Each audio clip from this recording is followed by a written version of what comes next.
Simak tanggapan dari tenaga ahli untuk perkembangan teknologi di Aceh.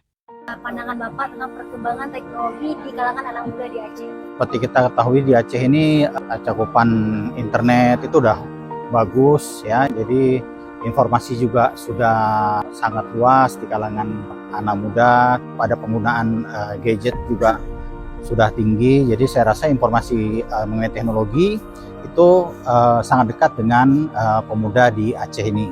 Sudut pandang Bapak terkait perkembangan yang pesat dalam dunia teknologi itu mencakup Indonesia itu apa sih, Pak?